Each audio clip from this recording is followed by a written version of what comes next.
Hi guys, welcome to toss and talk Sri Lanka versus New Zealand post match ಅನಾಲಿಸಿಸ್ಗೆ ಎಲ್ಲರಿಗೂ ಸ್ವಾಗತ. So ಈ ಗೇಮ್ ಶ್ರೀಲಂಕಾಗೆ ತುಂಬ ಇಂಪಾರ್ಟೆಂಟ್ ಅಂತ ಹೇಳಿದ್ದೆ, ಬಟ್ ಇವಾಗ ಅವ್ರು ತುಂಬ ಡಿಸಪಾಯಿಂಟ್ಮೆಂಟ್ ತೋರಿಸಿರೋದು. ಎಸ್ಪೆಷಲಿ ಅವ್ರು ಬ್ಯಾಟಿಂಗ್ ಅಂತ ಬಂದಾಗ ಅವ್ರು ಏನು ಮಾಡ್ತಾ ಇದ್ದಾರೆ, ಯಾವ ಥರ ಆಡ್ತಾ ಇದ್ದಾರೆ ಅಂತಲೇ ಗೊತ್ತಿಲ್ಲ. ಒಂದು ಪಾರ್ಟ್ ಟೈಮ್ ಸ್ಪಿನ್ನರ್ಸಿಗೆ 4 ವಿಕೆಟ್ ಕೊಟ್ಟಿದ್ದಾರೆ ಅಂದರೆ ಸೊ ಇದೊಂಥರ ಪೂವರ್ ಕ್ರಿಕೆಟ್ ಇದು. ನಾನು ಹೇಳಿದ್ದೆ ಪತುಮ್ ನಿಶಾಂಕ ಆಡಿಲ್ಲ ಅಂದರೆ ಇವ್ರು ಇನ್ಯಾರೂ ಆಡೋದಿಲ್ಲ ಅಂತ. ಸೊ ಅದೊಂಥರ ಹಾಗೆ ಆಗೋಯ್ತು. ಇದೆಲ್ಲದ್ರ ಬಗ್ಗೆ ಡಿಸ್ಕಸ್ ಮಾಡೋಣ. ಎಕ್ಸಿಟ್ ಗೇಟ್ಸ್ ಓಪನ್ ಆದಂಗೆ ಶ್ರೀಲಂಕಾಗೆ.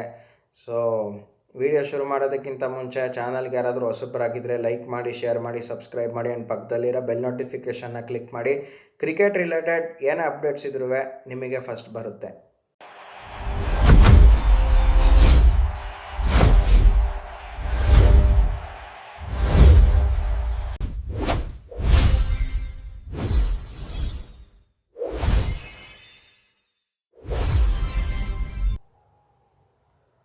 ಫಸ್ಟು ಎರಡು ಟೀಮ್ದು ಪ್ಲೇಯಿಂಗ್ 11 ಬಗ್ಗೆ ಡಿಸ್ಕಸ್ ಮಾಡೋಣ. ಸೊ ನಾನು ನ್ಯೂಜಿಲ್ಯಾಂಡ್ಗೆ ಫಸ್ಟ್ ಹೇಳಿದ್ದೆ, ದಯವಿಟ್ಟು ಜೆಮಿನಿ ಶಾಮ್ನ ತೆಗೀರಿ, ಯಾವ್ದಾದ್ರು ಬೇರೆ ಅವ್ರನ್ನ ಆಡಿಸಿ, ಯೂಸ್ ಆಗುತ್ತೆ ಅಂತ. 100% ಅವ್ರು ತೆಗೆದ್ರು.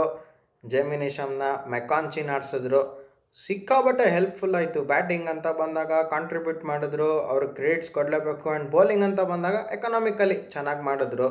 ಸೊ ಇದು ನ್ಯೂಜಿಲ್ಯಾಂಡ್ 11 ಆದರೆ, ನೆಕ್ಸ್ಟು ಶ್ರೀಲಂಕನ್ 11 ಅಂತ ಬಂದಾಗ ನಾನು ಹೇಳಿದ್ದೆ, ಪವನ್ ರತ್ನಾಯಕೆ ಬದಲು ಚರಿತ್ ಅಸಲಂಕ ಬರಬೇಕು ಆ್ಯಂಡ್ ಕಾಮಿಲ್ ಮಿಶಾರ ಬದಲು ಕುಶಾಲ್ ಪರೇರ ಬರಲೇಬೇಕು ಅಂತ. ಬಟ್ ಅವರು ಬೇರೆ ಥರನೇ ಚೇಂಜ್ ಮಾಡಿದ್ರು. ಕಾಮಿಲ್ ಮಿಶಾರನ್ ತೆಗೆದ್ರು ಆ್ಯಂಡ್ ಚರಿತ್ ಅಸಲಂಕನ ತೊಗೊಬಂದರು. ಸೊ ಕುಶಾಲ್ ಮೆಂಡಿಸ್ನ ಓಪನಿಂಗ್ ಕಳಿಸಿದ್ರು, ಅಲ್ಲಿ ಅವ್ರು ಫೇಲ್ಯೂರ್ ಆಗೋದ್ರು. ಯಾಕಂದರೆ ಯಾವಾಗಲೂ ಪೊಸಿಷನ್ ಚೇಂಜ್ ಆಗ್ತಿದ್ರೆ ಕಷ್ಟ ಆಗುತ್ತೆ. ಸೊ ಪತುಮ್ ನಿಶಾಂಕಗೂ ಅಷ್ಟೇ, ಇವಾಗ ಒಂದು 10-15 ಗೇಮಿಂದ ನೋಡಿದ್ರೆ ಯಾರು ಅವ್ರ ಓಪನಿಂಗ್ ಪಾರ್ಟ್ನರ್ ಅಂತಲೇ ಗೊತ್ತಿಲ್ಲ.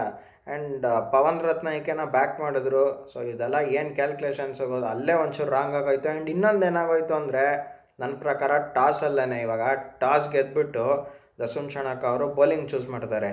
ಅದೊಂಥರ ಶಾಕಿಂಗ್ ಡಿಸಿಷನ್ನು. ಇವಾಗ ನ್ಯೂಜಿಲೆಂಡ್ ಅವ್ರಿಗೆ ಕಂಡೀಷನ್ಸ್ ಮೇಲೆ ಆಡಿದಾರಾ ಇಲ್ವಾ, ಅವ್ರು ಆ ಥರ ಥಿಂಕ್ ಮಾಡಿಬಿಟ್ಟು ಚೂಸ್ ಮಾಡಿದ್ರು. ಬಟ್ ಇವಾಗ ಒಂದು ಹಳೆ ಸ್ಟ್ಯಾಟ್ಸು ಎಲ್ಲ ಸ್ವಲ್ಪ ನೋಡಬೇಕಾಗುತ್ತೆ. ಸೊ ಅದನ್ನು ನೋಡಿದಾಗ ಇವಾಗ 5-6 ಗೇಮ್ ಏನು ಆಡಿದ್ದಾರೆ, ಇವಾಗ ಈ ವರ್ಲ್ಡ್ ಕಪ್ಪಲ್ಲೇ ಚೇಸ್ ಮಾಡೋರು ಎಷ್ಟು ಸ್ಟ್ರಗಲ್ ಮಾಡಿದ್ದಾರೆ. ಆ್ಯಂಡ್ ಇವ್ರು ತುಂಬ ಬ್ಯಾಡ್ ಗೇಮಿಂದ ಬರ್ತಿದ್ದಾರೆ. ಇಂಗ್ಲೆಂಡ್ ಅವ್ರ ಮೇಲೆ ಆಫ್ಟರ್ ಆಲ್ ಒಂದು 140+ ಚೇಸ್ ಮಾಡೋಕ್ಕಾಗ್ದಲ್ಲೇ ಆಲ್ ಔಟ್ ಆಗಿ, ಸೊ ಆ ಥರ ಪೂವರ್ ಪರ್ಫಾರ್ಮೆನ್ಸ್ ಕೊಟ್ಟು, ಸೊ ಒಂದು ಒಳ್ಳೆ ಅಡ್ವಾಂಟೇಜ್ ಇತ್ತು ಟಾಸಲ್ಲಿ, ಅದರೆಲ್ಲ ಇವರು ಕಂಪ್ಲೀಟ್ ಸ್ಪಾಯ್ಲ್ ಮಾಡಿಕೊಂಡ್ರು. ನಾನು ಅದಕ್ಕೇ ಪ್ರಿವ್ಯೂ ವಿಡಿಯೋದಲ್ಲೇ ಹೇಳಿದ್ದೆ, ನಾನು ಎಡ್ಜು 51 ನ್ಯೂಜಿಲೆಂಡಿಗೆ ಕೊಡ್ತೀನಿ, 49 ಶ್ರೀಲಂಕಾ ಕೊಡ್ತೀನಿ. ಯಾಕಂದರೆ ಈ ಥರ ಸ್ಮಾಲ್ ಮಿಸ್ಟೇಕ್ಸ್ ಅವ್ರು ಮಾಡೋ ಚಾನ್ಸಸ್ ಇರುತ್ತೆ ಅಂತ. ಸೊ ಅದು ಹಾಗೆ ಆಯಿತು. ಓಕೆ, ಇವಾಗ ಮ್ಯಾಚ್ ಸ್ಟಾರ್ಟಿಂಗಿಂದ ಬಂದ್ಬೇಡ.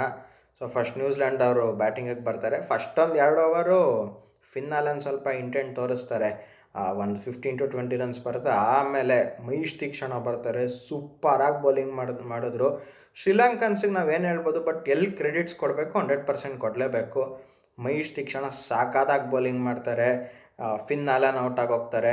ಆಮೇಲೆ ಇನ್ನೊಂದು ಕಡೆಯಿಂದ ದುಷ್ಮಂತ ಚಮೀರ ಬರ್ತಾರೆ, ಅವರು ಸೂಪರಾಗಿ ಬೌಲಿಂಗ್ ಮಾಡ್ತಾರೆ. ಸೊ ಪವರ್ ಪ್ಲೇ ಮುಗಿಯೋಷ್ಟೊತ್ತಿಗೆ 44-2, ನಾನು ಪ್ರಿವ್ಯೂದಲ್ಲಿ ಹೇಳಿದ್ದೆ 50 ಮೇಲೆ ಇರಬೇಕಿತ್ತು ಅಂತ. ಬಟ್ ಓಕೆ, 44-2, ಒಂದು 10 ರನ್ಸ್ ಬಿಹೈಂಡ್ ಆದರು. ಆಮೇಲೆ ಶುರುವಾಗುತ್ತೆ, ಸೂಪರಾಗಿ ಬೌಲಿಂಗ್ ಅಟ್ಯಾಕ್ ಮಾಡ್ತಾರೆ ಶ್ರೀಲಂಕಾದವರು. ಈ ಕಡೆಯಿಂದ ಮಹೇಶ್ ತೀಕ್ಷಣ, ದುಷ್ಮಂತ ಚಮೀರ ಆ್ಯಂಡ್ ವಲಲಿಗೇನೂ ಎಕನಾಮಿಕಲ್ಲಿ ತುಂಬ ಚೆನ್ನಾಗಿ ಮಾಡ್ತಾರೆ. ಆ್ಯಂಡ್ ಚಮೀರೋ ಅಂತೂ ಗ್ಲೆನ್ ಫಿಲಿಪ್ಸಿಗೆ ಒಂದು ಬಾಲ್ ಬಿಡ್ತಾರೆ, ಅವ್ರಿಗೆ ಏನು ಮಾಡಬೇಕಂತ ನಂಗೆ ಗೊತ್ತಾಗಲ್ಲ, ಕಂಪ್ಲೀಟ್ ಬೋಲ್ಡು. ಸೊ ಆ ಥರ ಸೂಪರಾಗಿ ಮಾಡ್ತಾರೆ ಓವರಾಲು.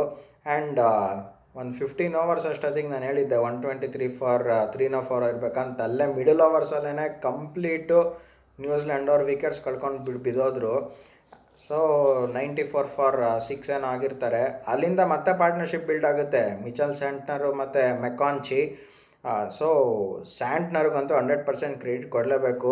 ಅಲ್ಲಿ ಮೆಕಾನ್ಚಿ ಸ್ವಲ್ಪ ಹರಿ ಮಾಡೋಕ್ಕೆ ಹೋಗ್ತಾ ಇರ್ತಾರೆ, ಬಟ್ ಅವಾಗ ಅಲ್ಲಿ ಹೋಗ್ಬಿಟ್ಟು ಸ್ಯಾಂಟ್ನರ್ ಹೇಳ್ತಿರ್ತಾರೆ ಒಬ್ಬ ಕ್ಯಾಪ್ಟನ್ ಆಗಿ, ನೋ ಹರಿ ಅಂತ.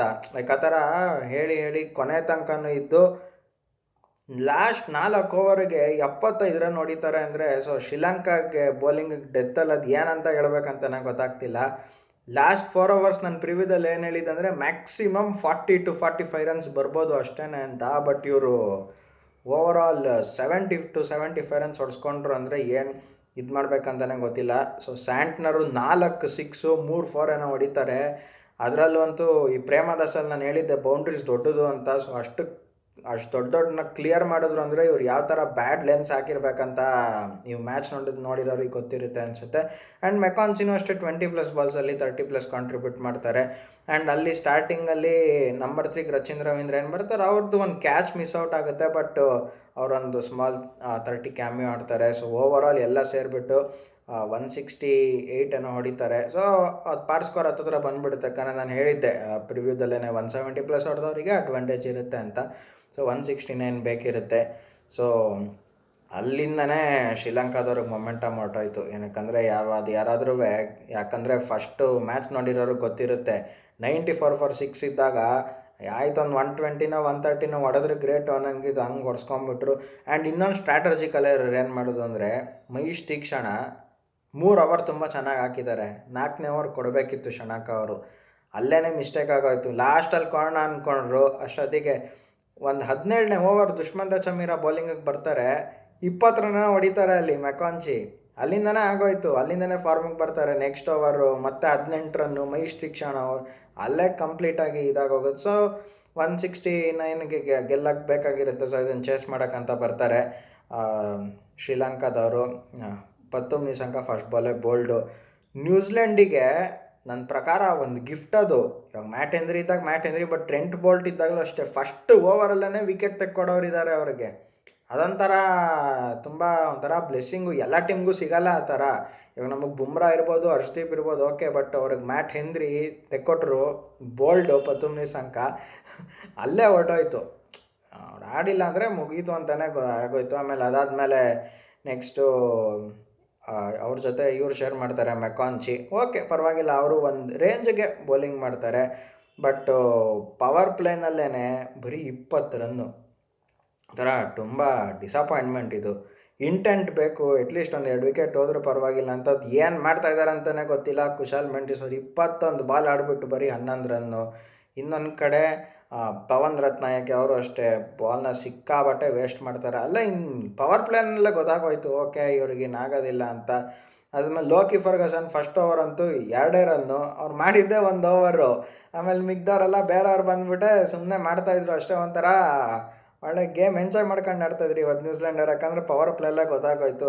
ಆಮೇಲೆ ಹಾಗೆ ಎಲ್ಲರೂ ನೆಕ್ಸ್ಟ್ ಇವ್ರು ಬರ್ತಾರೆ ರಚಿನ್ ರವೀಂದ್ರ. ಇಲ್ಲೇ ನಾನು ಹೇಳಿದ್ದು ಪವನ್ ರತ್ನಾಯಕದು ಮೆಚುರಿಟಿ ಅಷ್ಟು ಒಬ್ಬ ಯಂಗ್ಸ್ಟರ್ ತೋರಿಸ್ಬೇಕಿತ್ತು ಅಂತ. ಯಾಕಂದರೆ ಅವ್ರು ಹಿಂದೆ ಇವ್ರು ಔಟಾಗಿ ಹೋಗ್ಬಿಟ್ಟಿರ್ತಾರೆ, ಅವಾಗಿನ ಕುಶಾಲ್ ಮೆಂಡಿಸ್ ಅವ್ರು ಔಟಾಗಿ ಹೋಗಿರ್ತಾರೆ. ನೆಕ್ಸ್ಟ್ ಬಾಲೇನೆ ಇಳಿದು ಬಂದು ಹೊಡಿಯೋಕೆ ಹೋಗ್ತಾರೆ, ಸ್ಟಂಪ್ ಔಟ್ ಆಗೋಗ್ತಾರೆ. And Rachin Ravindra part time bowler, ಎಲ್ಲ ಮ್ಯಾಚಲ್ಲೂ ಅವ್ರು ಬೌಲಿಂಗಿಗೆ ಬರಲ್ಲ, ಏನೋ ಒಂದು ಇಷ್ಟಪಟ್ಟಿರೋ ಮ್ಯಾಚಲ್ಲಿ ತರಿಸ್ತಾರೆ. ಅಂಥ ಬೌಲರಿಗೆ ಇವ್ರು 4 ವಿಕೆಟ್ ಕೊಟ್ಟಿದ್ದಾರೆ ಅಂದರೆ ಶ್ರೀಲಂಕಾದವರು, ಏನಂದು ಹೇಳ್ಬೇಕಂತಲೇ ಗೊತ್ತಾಗ್ತಿಲ್ಲ. ಅಂತಾರೆ ತುಂಬ ಪುವರ್ ಕ್ರಿಕೆಟ್ ಇದು. ಸೊ ಅದಾದ್ಮೇಲೆ ಗ್ಲೆನ್ ಫಿಲಿಪ್ಸ್ ಬರ್ತಾರೆ, ಅವರು 1-2 ವಿಕೆಟ್ ಕಿತ್ತುತ್ತಾರೆ. ಸೊ ಓವರಾಲು ನ್ಯೂಜಿಲೆಂಡ್ ಅವ್ರು 100+ ರನ್ಸಿಗೆ 8 ವಿಕೆಟ್ಸ್ ಕಳ್ಕೊತಾರೆ ಅಷ್ಟೇ. ಅಲ್ಲಿ ಆಡಿದ್ದಂದರೆ ಇಬ್ಬರೇ ಡುನಿತ್ ವೆಲ್ಲಲ್ಲಿಗೆ. ಸೊ ಅವ್ರಿಗೆ ಗೇಮ್ ಚೇಂಜರ್ ಬೇರೆ ಕೊಟ್ಟಿದ್ದೆ, ಬಟ್ ಹಂಗಂತ ಅವ್ರೇನೋ 1 ವಿಕೆಟ್ ಅಲ್ಲಿ ತೆಕ್ಕೊಂಡ್ರು ಬೌಲಿಂಗಲ್ಲಿ. ಇಲ್ಲೊಂದು 25+ ರನ್ಸ್ ಏನೋ ಹೊಡೆದ್ರು ಡುನಿತ್ ವೆಲ್ಲರಿಗೆ. ಆ್ಯಂಡ್ ಕಮಿಂದು ಮೆಂಡಿಸು ಸ್ವಲ್ಪ ಆಡಿದ್ರು, 30+ ರನ್ಸ್ ಏನೋ ಹೊಡೆದ್ರು. But overall very poor cricket, ಏನು ಹೇಳ್ಬೇಕಂತಲೇ ಗೊತ್ತಾಗ್ತಿಲ್ಲ. ನಮ್ಮ ಏಷ್ಯನ್ ಕಂಟ್ರೀಸಿಗೆ ಸಪೋರ್ಟ್ ಮಾಡಬೇಕಂತ ನಾನು ಹೇಳಿದ್ದೆ, ಬಟ್ ಇದೇನಾದರೂ ಸ್ವಲ್ಪ ಚೇಂಜ್ ಮಾಡಲೇಬೇಕಾಗುತ್ತೆ. ಯಾಕಂದರೆ ಫೀಲ್ಡಿಂಗ್ ಅಂತೂ ಸೂಪರ್ ಇವತ್ತು, ಎಲ್ಲಿ ಕ್ರೆಡಿಟ್ಸ್ ಕೊಡಲೇಬೇಕು. ಫೀಲ್ಡಿಂಗ್ ತುಂಬ ಚೆನ್ನಾಗಿ ಮಾಡಿದ್ರು ಶ್ರೀಲಂಕಾದವ್ರು ಇವತ್ತು. ಅವ್ರು ಹಿಡಿದಿದ್ದು ಕ್ಯಾಚಸ್ ಇರ್ಬೋದು, ತಡೆದಿದ್ದು ಬೌಂಡ್ರೀಸ್ ಇರ್ಬೋದು, ಏನೋ ಒಂದು 2 ಕ್ಯಾಚ್ ಬಿಟ್ಟರು ಶಣಕ ಅವರು. ಬಟ್ ಲೈಟ್ಸಲ್ಲ ಒಂಥರ ಕಷ್ಟ ಅಂತಲೇ ಹೇಳಬೇಕು. ಅದಾದಮೇಲೆ ಬೌಲಿಂಗೂ ಅಪ್ ಟು 17 ಓವರ್ಸ್ ತನಕ ಚೆನ್ನಾಗೇ ಮಾಡಿದರು. ಬಟ್ ಅದಾದಮೇಲೆ ಅದೇನು ಪ್ರೆಷರಿಂದ ಹಂಗೆ ಆಯ್ತಾ. ಸೊ ಓವರಾಲ್ ಈ ಪೋಸ್ಟ್ ಮ್ಯಾಚ್ ಅನಾಲಿಸಿಸ್ ಇಷ್ಟೇ, ಏನು ಹೇಳಕ್ಕೆ ಉಳಿದಿಲ್ಲ. 100% ಕ್ರೆಡಿಟ್ಸ್ ನ್ಯೂಜಿಲೆಂಡ್ಗೆ ಕೊಡಲೇಬೇಕು. 2024 ಕ್ರಿಕೆಟ್ ಫಾಲೋ ಮಾಡ್ತಾಯಿರೋರಿಗೆ ಗೊತ್ತಿರುತ್ತೆ ಅನಿಸುತ್ತೆ, ಸೇಮ್ ಇದೇ ಥರ ಶ್ರೀಲಂಕಾದವರು, ಅಂದರೆ ಶ್ರೀಲಂಕಾ ಟೂರ್ಗೆ ನ್ಯೂಜಿಲೆಂಡವ್ರು ಬಂದಿರ್ತಾರೆ. ನ್ಯೂಜಿಲೆಂಡವ್ರು ಬರೀ 180ಗೆ ಆಲ್ಔಟ್ ಆಗಿ ಹೋಗ್ತಾರೆ. ಸೇಮ್ ಇದೇ ಥರ ಸಿನಾರಿಯೋ, ಬರ್ತಾರೆ ಶ್ರೀಲಂಕಾದವ್ರು ಬ್ಯಾಟಿಂಗ್ಗೆ, ಅವ್ರು 103ಗೆ ಆಲ್ಔಟ್ ಆಗಿ ಹೋಗ್ತಾರೆ. ಸೊ ಅಂಥ ಇದರಲ್ಲಿ unfortunate. So first innings average score ಇವ್ರು 170 ಹತ್ತತ್ರ ಹೋಗ್ತಿದ್ದಂಗೆ ಅಲ್ಲೇ ಮೇ ಬಿ ಶ್ರೀಲಂಕಾದವ್ರಿಗೆ ಪ್ರೆಷರ್ ಸ್ಟಾರ್ಟ್ ಆಗಿರುತ್ತೆ. ಸೊ ಇದಿಷ್ಟಾಗಿತ್ತು post match analysis. Matt Henry ಇರ್ಬೋದು, ಲೋಕಿ ಫರ್ಗಸನ್ನು, ಆ್ಯಂಡ್ ಸ್ಯಾಂಟ್ನರು ತುಂಬ ಚೆನ್ನಾಗಿ ಮಾಡಿದ್ರು. ಓವರ್ ಆಲ್ ಕ್ರೆಡಿಟ್ಸ್ 100% ನ್ಯೂಜಿಲೆಂಡ್ಗೆ ಕೊಡಲೇಬೇಕು. ಸೊ ವಿಡಿಯೋ ಇಷ್ಟ ಆಗಿದ್ರೆ ಲೈಕ್ ಮಾಡಿ, ಶೇರ್ ಮಾಡಿ, ಸಬ್ಸ್ಕ್ರೈಬ್ ಮಾಡಿ ಆ್ಯಂಡ್ ಪಕ್ಕದಲ್ಲಿರೋ ಬೆಲ್ ನೋಟಿಫಿಕೇಶನ್